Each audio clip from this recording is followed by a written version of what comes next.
rocking with some of the realest coaches in the game. Coach RB and Coach CB. Area code 459. Welcome, Area Code 459. It's your boy, Coach B. I'm here with my co-host, CB. What's up, Caitlin? What's up, Coach? How you doing? Man, I'm blessed, We got a special guest in the building, but before we get to our guest, let's go ahead and thank some people. Man, we just want to give a shout out to East Bay In-House Ink and J-Made Crafts. Without them, we couldn't have gotten this off the ground. You know, our logo behind it is something that we're really passionate about, and they did that for us. They're helping us get our merchandise off the ground so we can spread the culture of love to you. And also at the same time, I want to thank our family, our friends, and God for giving us this this platform and this vision for how to help you guys and our listeners, and we couldn't have done it without their support. Man, that's what's up. We really do appreciate our sponsors. We appreciate our family, friends, and God.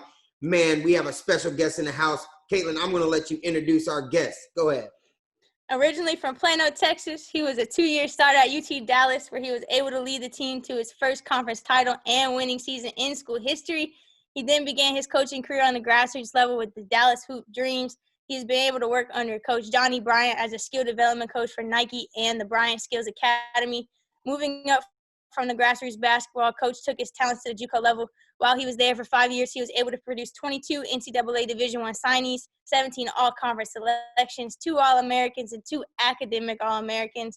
And amongst these JUCO players, you were able to coach and sign Jonathan Simmons, who is now currently playing for the Orlando Magic. After those 5 years on the JUCO level, you then transferred up to being a coach on the Division I level, assistant coach, and you've been able to contribute majorly to programs like Lamar, Fresno State, University of Texas at El Paso, and IUPUI. Known for recruiting, you have been a key piece in the turnarounds for each of these programs. And alongside coaching, he's a husband and a father of 2 little girls, a man of God, and someone who lives life with so much passion and energy. And I just want to welcome to the show, Coach Brian Burton. How you doing today, Coach? I feel like I need to look around and see who you were talking about after all that. No, that was very cool. I'm glad to be here. Thanks so much for inviting me on. Honored to be a guest among such great people and such a great cause. So I'm ready. Man, that is awesome, Coach Burton. Welcome, welcome. I like the BB. People call me Bobby Britton, so BB Britton. All right, man. Well, guys, we're here for our 3rd episode of Conceptual Origins of Success. We're talking about the heart. I'm going to give the introduction of the heart tonight. The heart is a muscle that basically has a valve that pumps life into the vital organs, right? I actually got to see a actual graphic of the heart or a video of the heart. I'm not anywhere close to an anatomy person, but at the same time, it's really cool to understand that oxygen and blood flows through the heart and goes into the body. So it's a valve that works to take life to your vital organs. Why is it important? It helps create life. But what is the heart to us as a conceptual piece of success? We think it helps create intimacy with oneself and develops a physical and psychological connection needed to start and complete your journey. Coaches have called my co-host CB and myself the heartbeats of our team. Staffs that we work with would say the same thing. Many of the times they would say that our energy is infectious. And how do we keep it going? I always look at ways to continue to be the heart, but also to rejuvenate my heart with things that make my life better. Today, Caitlin shared with me about rejuvenation, how she had a rejuvenation day, talking about making life better. Things like books, things like conversation, relaxation, prayer, meditation. Tonight, coaches, we are going to expound upon the ways we discover inner worth, rejuvenation, and our of the heart, and the restoration of oneself. Let's get it. I'm going to start by throwing a question out there. We all have had our hearts broken before. Coach Burton, what does your heart need for you to put your passion back on track? Yeah, I think great question. I think you always want to be able to have a focus on your purpose. I think that always helps align you. It's very challenging for all of us, right? Because it's very easy to get caught up in what's right in front of us. So I think the more we can keep our purpose inside in mind, I think for myself, I can speak as a man of faith. I think definitely your faith walk. Sometimes your purpose isn't enough, and sometimes you just got to lean on your faith and be able to just ask for that recharge, ask for that re-up, ask for that reboot, because we've all had places where we've been broken. We've all had challenges, even if it's moments, even if it's just you invested a lot in something, whether it be a recruit if you're a college coach, whether it be a game, whether it be your craft, and you just heard the word no, or you had it may be a temporary heartbreak, but it's still it kicks all of us down for a minute. So I think that's the beauty of love, though. We all know that, you know, when you are able to refuel and re-up, you know that that's really the reason why your love for something, again, going back to purpose, going back to faith, going back to a bigger picture, I think that's what kind of keeps you going after you get knocked down. At some point, whenever you get back stabilized, is usually because you're focused on purpose, you're surrounded by some people that love you and build you up, and then just thinking about that bigger picture. Yeah, and you talk about being broken and how you build yourself up is finding your purpose and finding people that love you. But more importantly to me, I think it starts with loving yourself first, you know, being broken and choosing that step to do better, to heal and to walk forward. And I think it's important to understand how to love yourself, because if you don't first love yourself, then it'll be hard to love other people. Right. So speaking in general, what do you think loving yourself looks like? Yeah, I think that's probably something I left out on the last question, because in that process of focusing on purpose, faith, and that's what those people around you can pour back into you, kind of help you recharge in who you are, because they'll bring up a funny story, or they'll put their arm around you, or they just remind you of memories of places you've been or things you've done together. So I think in loving yourself, part of it is just having an intentional plan for it. We don't really learn that in life. I think that's the part where love is the most powerful weapon we have. And those that are great at loving, we're usually great at loving others or other things, right? Some of us are natural in loving ourselves, but usually those people have to be humbled a little bit to learn, like, don't love yourself so much, right? So I think for most of us, it comes in a sense of just learning that we have to be able to have a plan for how we love ourselves, meaning things like you talked about, Caitlin, today. You took a day to be able to recharge and love yourself and appreciate yourself. And I think just being intentional about what is it, the why that we're doing what we're doing, whatever that may be. What is our motivation? I think tapping into your why, super important. And I think just having that quiet time. I think sometimes if anything we've learned from this pandemic time is just kind of a reminder to just kind of get back in touch with self, you know, go on a walk, you know, have a chance to just not have your phone and not be on the phone and not be watching television, and just have some time quiet to yourself. Some people would say meditate. If you're not comfortable with that word, then just spending some alone time. And I think just even just finding ways to celebrate some of your victories. I think that's something we don't always do. We're so hard on ourselves as humans to hold ourselves to a high standard. We all have goals. We all have ambitions. We all have things we want to accomplish. But I think just being able to truly celebrate your victories along the way in a humble way, I think that's important to do. So even at night before you go to sleep, just I think going back. So in summary, some daily routines, because you can appreciate yourself one day, but the next day you're too hard on yourself. If you're an athlete, if you're a coach, after a win, you may feel great. After a loss, you may feel terrible, but you have to have a not too high, not too low kind of mentality and approach. And that comes from some daily habits. So having a morning routine, having a night routine, and then just having those things when you have your quiet time of how you rebuild yourself, how you refocus yourself. I think those things are really important, but we don't learn those. That's not usually what we learn in school or learn anywhere along the way. You usually have to learn that from getting knocked down or having your heart broken. Right.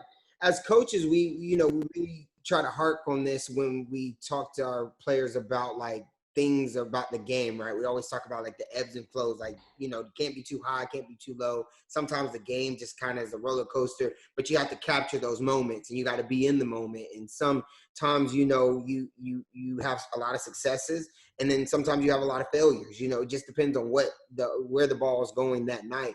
As we were sitting here talking and staying on about self for a moment, you know, like I said earlier, we all have had our heart broken, right? And we've all had, you know, trials and tribulations. And sometimes it could be just our fault, or it could be the fault of someone else. Or it could honestly be your fault, but you might blame it on somebody else, right? We do the blame game a lot too. People always talk about, and this is an old school thing that my grandma used to talk about. She always used to tell me to guard my heart. Can you give us an instance where you realized that guarding your heart was important? Yeah, that's again another one of those tricks along the way. You don't necessarily always get taught. You may hear somebody wiser, like your grandmother, like you said, to tell you something, but sometimes you don't always know what that means or what that looks like. So I think an example or in general would be, you know, an understanding that everyone doesn't need to know everything about you. You know, you have to have some safeguards to letting people see your vulnerabilities and seeing some of your failures. Now, I think I heard a pastor say this once, and it was pretty powerful, but he said, I never want any of my pastors to come up here and talk about a lesson or a struggle that they're currently going through, because then it's a distraction to the congregation, because they want to pray for you. They want to talk to you about it. They want to help that you get through it. Now, once you get to the other side of it, now it's a great time to use that as a powerful testimony, because it gives people hope. So I think sometimes when you're going through struggle, it's just sometimes it's better to keep your inner circle included, but not keep everybody included. I think that's part of guarding your heart.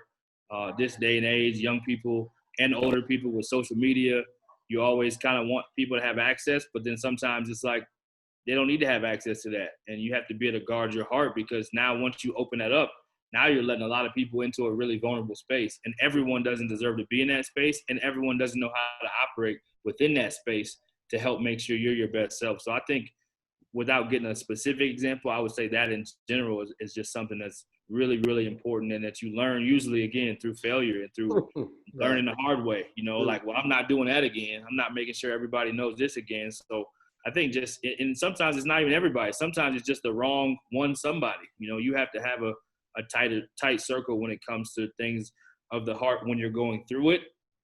And then when you get to the other side, it's a great time to share with anybody, because now it's a success story. So that's what I would say to that. Yeah, I think it's super important to know who you need around you, you know, and to set boundaries and to set standards for yourself. And I think that all comes from self-worth and knowing who you are, and knowing what's important to you, and knowing how to surround yourself with people that do support that, and that can tell you the truth, and that you feel vulnerable enough to be able to open up and allow them to see you for who you really are. When did you discover your inner worth and value, and how did that open up life for you? It's such a powerful question. You know, it's funny. I'm in Loveland, Colorado right now. We're living with my wife's parents, and it's been a blast because we're living in the basement. It's kind of like a big apartment, to be honest. It's a great setup.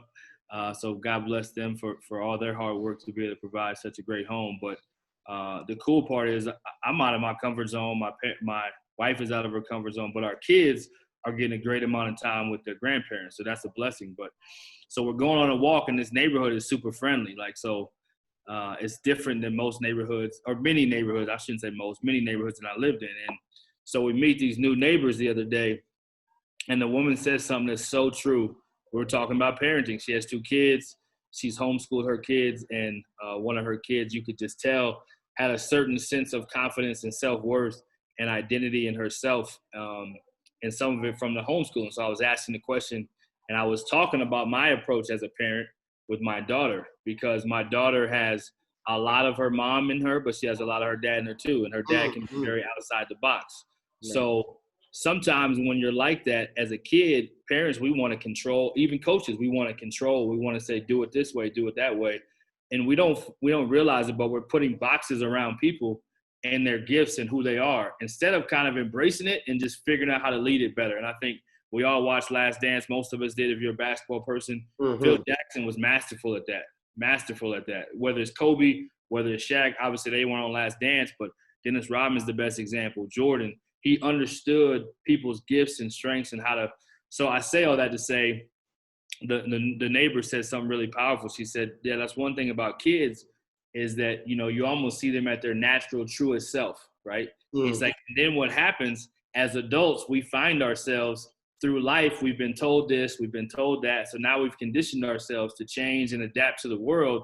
But we get older in our lives, and we realize we're trying to come back full circle, back to that kid that we were young in our life, that was just being free. So to answer, I know that's a long-winded answer, but to answer your question, I think it's kind of an ongoing evolution. And I think for myself, to be honest, with some of the stuff that's happened with George Floyd, tragically, as Stephen Jackson would say, it's a name of change. I believe that for all Black men and Black women, there's a different sense of being able to own who we are now, maybe more than ever, and I think being able to have a voice, being able to feel like there's a collaborative effort to understand who we are, and that we're not having to walk on eggshells so much, even within our industry.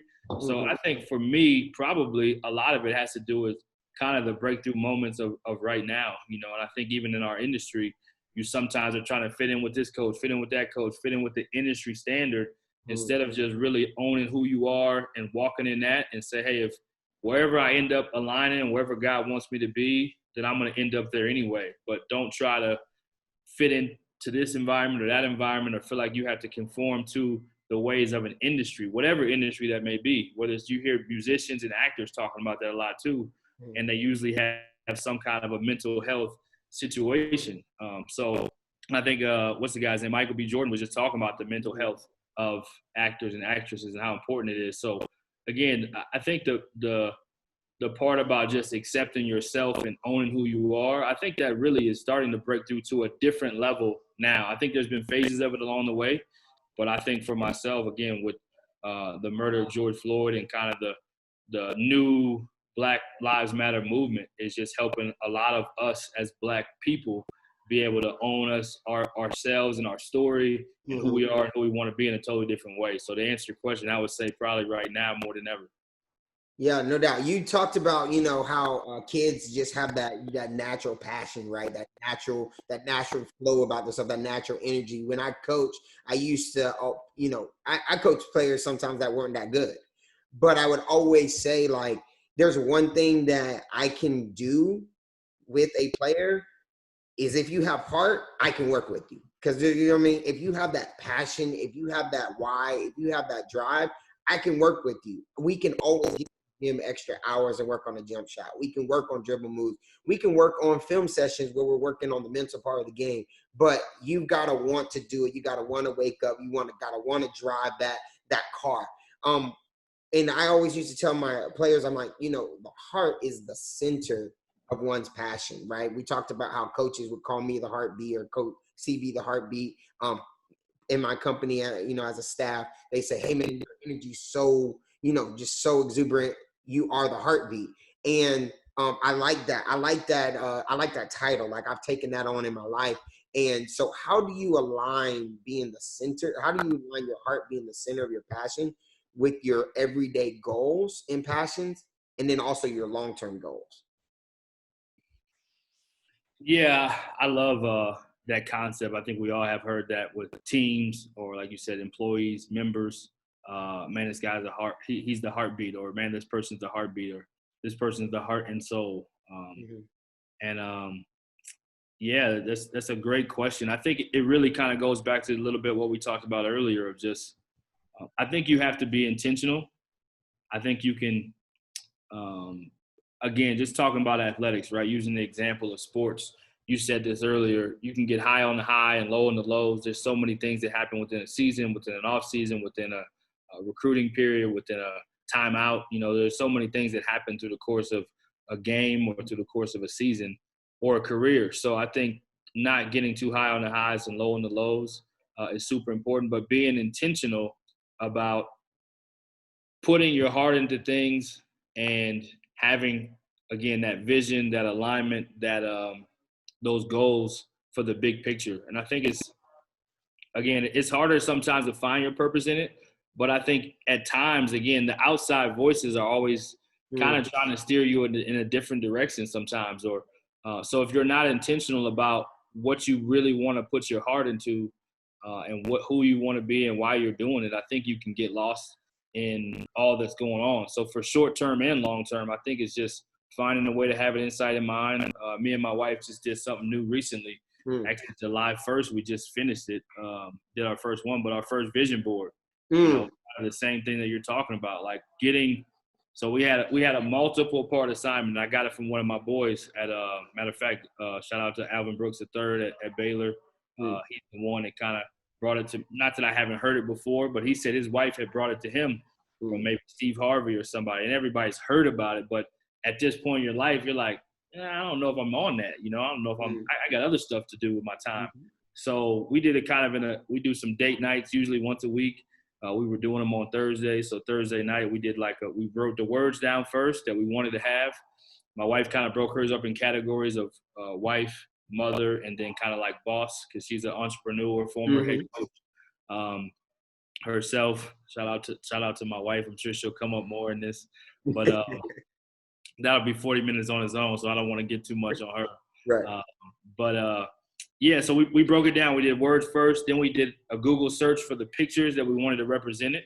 And actually on the last night, we cut them out, pasted them on the board, and so I say that to say that's another way to keep it inside in mind. I think for us, the long term, because again, whatever's right in front of you is what you're going to put your energy into. Whatever task, whatever goal, whatever challenge, and sometimes in college basketball, it can be the next recruit, the next game, the next scout, and you can lose sight of what you have a bigger picture for. So I would say that those things like that to be intentional about, and again, those morning and night routines to keep stuff in. What's your goals for the day? Short term, what's your goals for the day? What am I putting my heart into? And some things you may not be passionate about, but you still have to find a way to bring a certain sense of passion to that, because that's who you are. If that makes sense. Yeah. My listeners, intentional. Do not forget that word. That's a very important word. I'm glad you brought that up. But haven't been able to talk with you over the phone, and I've also been able to hear you speak on a couple of different platforms. I've learned that you're in this game for the benefit of others. And a lot of times people like us that continuously pour out and serve people over self, this can result in us burning out and like emptying our cup. You always hear the metaphor of like, you've got to fill your cup back up, because if it's always empty, then you're never going to have anything to give out to people or to pour out to people. And what are some indicators for you that let you know you need to focus on yourself and refill that cup back up? Yeah, again, another great question. I think the older you get, the better you get at it. Kind of like anything, like a fine wine, you develop or you grow in time. But I think just creating that consistent formula first, for me, similar to what you said, I've had those crash and burns. You know, I've had those moments where you're just going and staying up late because you want this project to be done and you want your best effort. And you're getting up early to maybe shoot with a kid or do this or whatever it may be. You're just pushing yourself on both ends. And when you're a giver, again, you are one of those people who uses your heart to invest in people with pure intentions and get the best out of them. That's kind of been my passion and my gift, more or less, is being able to see the best in people and figure out a way to get it out of them.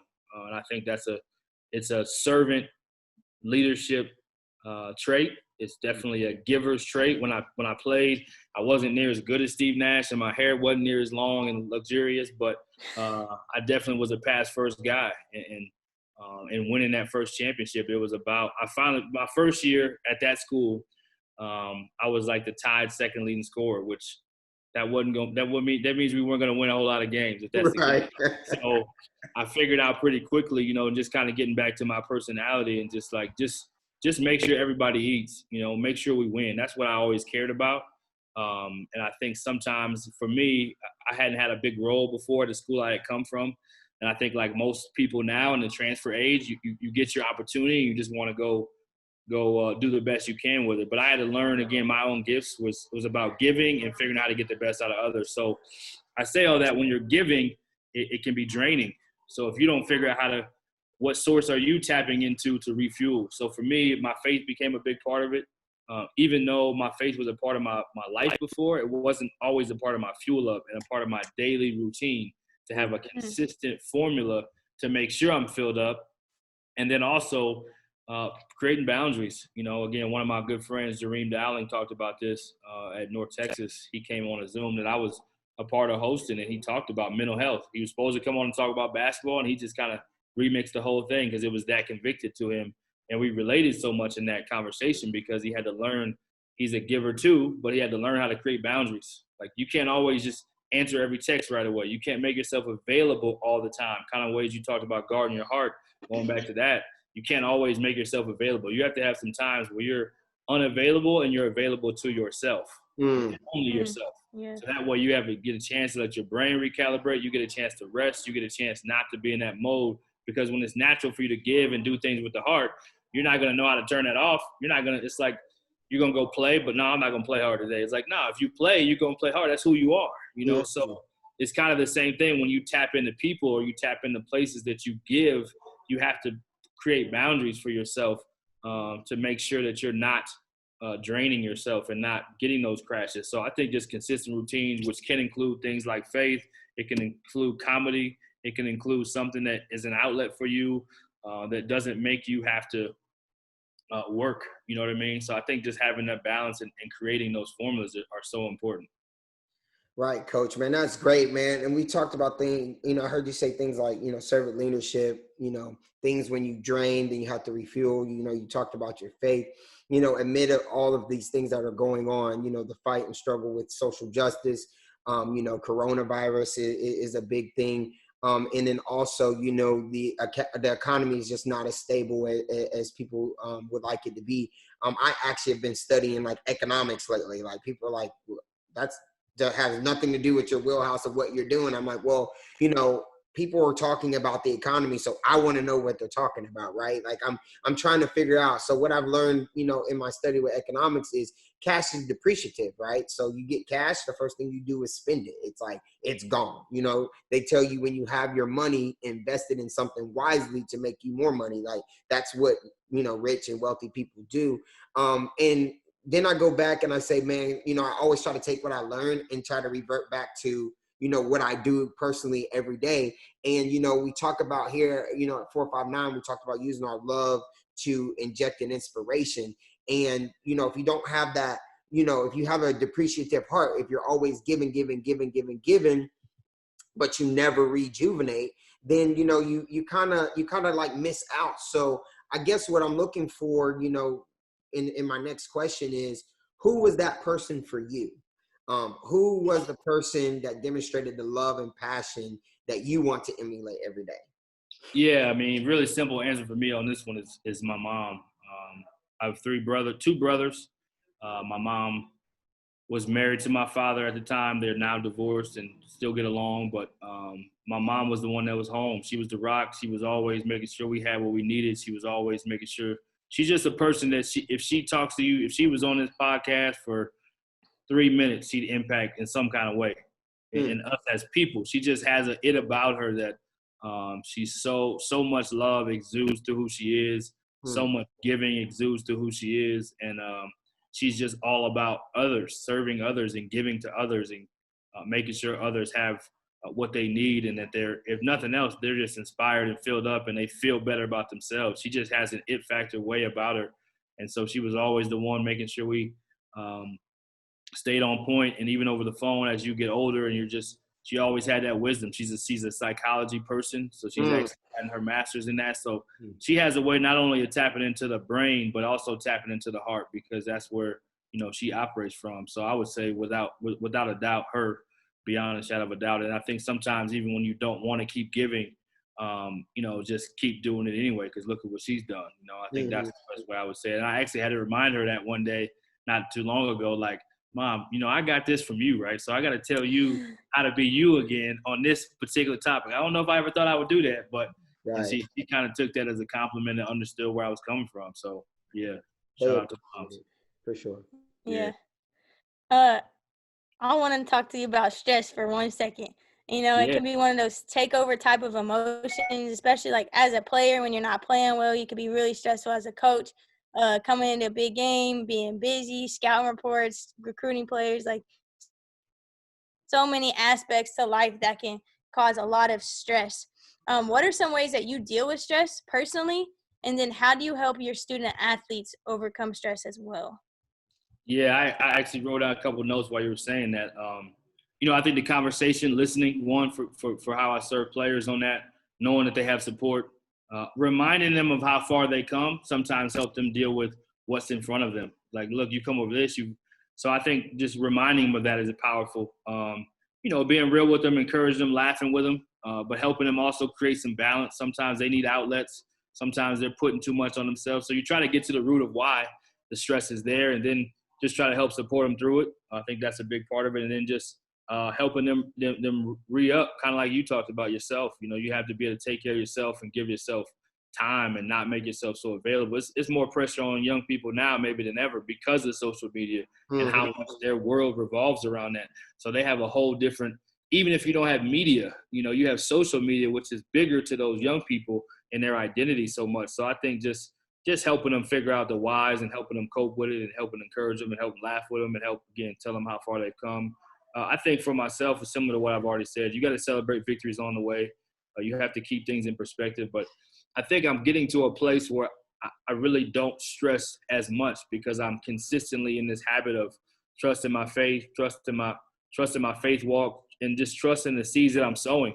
I think when your character, what you're doing with your character. I think in earlier times in my life and in my career, I did stress more because I was worried about pleasing the wrong people or even that I wasn't sowing the seeds that I needed to sow, and I can own that, But at this point in time, I think I've tightened up my character, my integrity to the best place it's ever been, and I think I'm going to only continue that. I still have room to grow, of course, but I think when you're walking in integrity and faith, that you're sowing the right seeds. That you're doing things the right way, and you just know that Romans 8:28 is coming. It's definitely coming, and I think the faith walk of it makes me feel a lot of peace. And I've seen how much God has worked in my life to this point, so I just have a different kind of confidence and swagger about, or Godfidence, if you will, about what's coming next. You know what I mean? I like the confidence. Like, man, I got this. It's gonna happen. Yeah. And it's almost like we got it. Like, I got it, but I know who I'm trusting. So we got it. Right. Well, you know what, man? We actually heard at one of our episodes. They're like, man, one of our speakers got on and he's like, man, I put my trust in God. It's like, being on a ship with the best captain in the world. You know what I mean? Like, it's like being out there on the football field with the best quarterback in the world. Like, he's going to will you to where you need to be. Coach, man, you've been so inspirational, and, man, we just had such a great time and great conversation, man. I'm so blessed. Man, I got 3 pages of notes over here myself, so I've been writing down, man, just these nuggets, man, and I hope these listeners really picked up a lot of things like, servant leadership, rejuvenation, making plans, being intentional. That was a big, big nugget, man. So thank you so much. We're coming to the very end, and at the end, we call this our huddle. And, you've been in a lot of huddles where you got to, basically call out some things that you either saw or some things that you want to improve on. We call this our call to action. So we're going to call some things to action just for our listeners so that when they leave this episode, they're able to take something back with them to continue to grow and continue to be inspired and build that self-empowerment. We're going to start with Caitlin, then I'll let you go, and then I'll finish up, Coach. Go ahead, CB. The other day I was talking with a group of friends, and at the end of it, one of the people asked me this, or asked the group this, and they said, when you squeeze an orange, what do you get out? Orange juice, right? And then he said, but when you squeeze yourself, what do you get out of yourself? And for you guys that are listening, I just want you to think about that. Maybe write some thoughts down that come to your mind, but just self-reflect on that. Like the heart, like when you squeeze a heart, you get blood, you get oxygen, you get nutrients. So when you squeeze yourself, like what are you getting out of yourself? Powerful. Go ahead, Coach. I would just say, what are you doing to make others better? What are you doing to love yourself? How much are you investing in your future and your goals? And I would just say, really be fearless about who you are and who God's made you to be. Really own who you are and who God's made you to be. I think that's one of the hardest things to do with anything we're doing in life, is just really be comfortable in your own skin, really have a security in who God's made you to be. And if you don't have a true security in yourself, just know that he made you for a specific reason and a specific cause, and have a confidence in that. And then just tap more into that. Who am I? Why do I do the things I do? Who are my biggest influences? Why do I have this crazy habit? And just kind of learn yourself even more, just like you would learn somebody else. And then after you learn yourself, love yourself, be bold, be courageous, be fearless, and own who you are. Man, I should have went first. Firing me up, you guys. God, I should have went first. That's okay. Man, if you squeeze yourself, man, the orange juice, what comes out of you, being bold and courageous, man, I'm just so blessed to go after you too. I hope that I can be inspiring just like you too. But mine is simple, man. I've been going through a 90-day change myself. And the way I start myself is I just get up in the morning and I smile. So I want all my listeners, get up in the morning and smile. That's the first thing I want you to do. Then I want you to put your 2 feet on the ground and I want you to be thankful. Just be thankful for something, because I think that is that oxygen that comes into that valve in your heart. Being thankful, like, hey, knowing your why, being intentional, know why you do what you do. Do that 30 days. I'm telling you, you're going to be okay. I've been doing it for 90. I've been blessed. I've been on a roller coaster, so much energy. I'm so happy. Coach, thank you so much. Once again, we're going to end with our mottos. What is something you tell your players or someone when you leave them? Yeah, be great and be grateful. And let's get 1% better every day. That's right. And let love be the frequency. Coach, thank you once again. We're blessed. Yeah, thank you. Much gratitude. No See problem. ya. Keep Coach, up the great work. Peace.